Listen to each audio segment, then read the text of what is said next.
Welcome back, everyone. We've been talking about CenterPoint Energy ramping up its response ahead of this weekend's winter storm.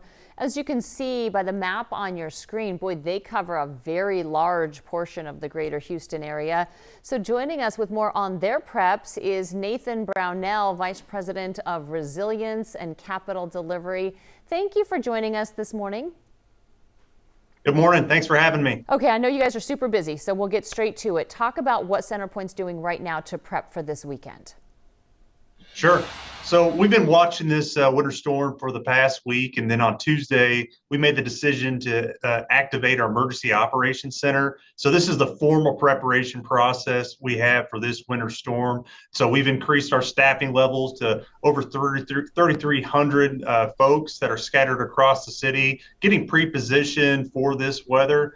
We've begun coordinating with ERCOT, the Public Utility Commission, and our local municipalities and their emergency operations centers. We started reaching out to our critical care facilities, making sure that they have a plan and their preparation activities.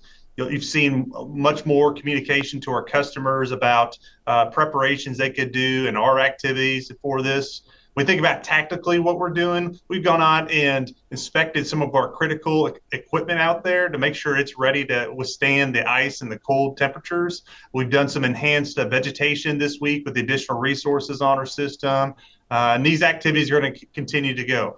We've also added 3 staging sites into areas that we think are going to be potentially more susceptible to the weather that's coming in. And so these extra staging sites are going to allow rapid response to those customers that may have an outage. Yeah, I mean, you all are all hands on deck. I feel like with every time we go through one of these big weather events, we learn from it and we do better and we get further ahead of all of this.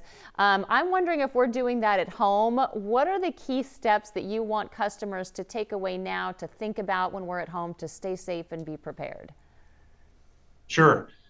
I would say 3 things. One, if customers haven't signed up for Power Alert service, it's a quick and easy and free tool that they could sign up to get real-time information. If they do have an outage of when their estimated restoration time, we provide real-time updates. Another opportunity is to review our outage tracker. It's a cloud-based tool to be able to provide an overall scope of how our restoration efforts are going, which areas are impacted more than less.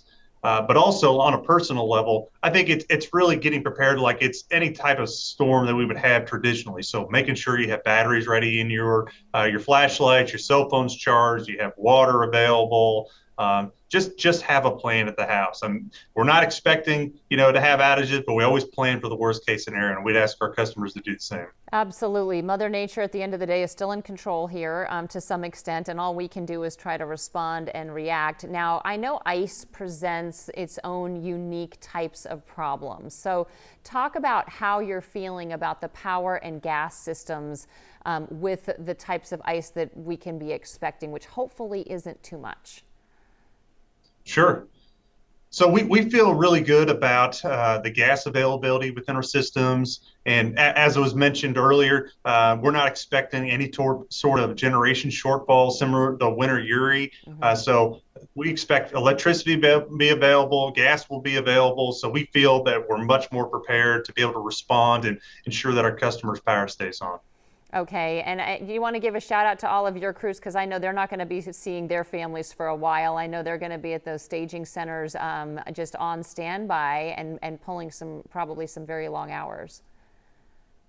Yeah, I just want to say thank you for all the folks that are involved with this. We've got 3,300 folks that are going to be working 24/7 until we get the last customer on. That is our true focus is on our customers, because we know that any outage is more than they need. And so It's really about the safety of our customers and ensure that our frontline crews are ready to go and working safely. Okay. One last question I always have. If you do have a power outage at your house, do you need to report it? I know that you all have technology that lets you see who's out. Do you still want that call to come in? Sure. So there's multiple ways. If you're signed up for Power Alert service, we will send you text message to verify that we do see the outage and a crew is en route. You still have the ability to call in just to verify. There's also the opportunity if you go into our outage tracker to notify us of those outages too. So Okay. any method of those is fine. We're happy to be assistance. Okay, preparing for the worst and certainly hoping for the best. Nathan, we appreciate your time this morning and good luck over this weekend. We'll be checking in.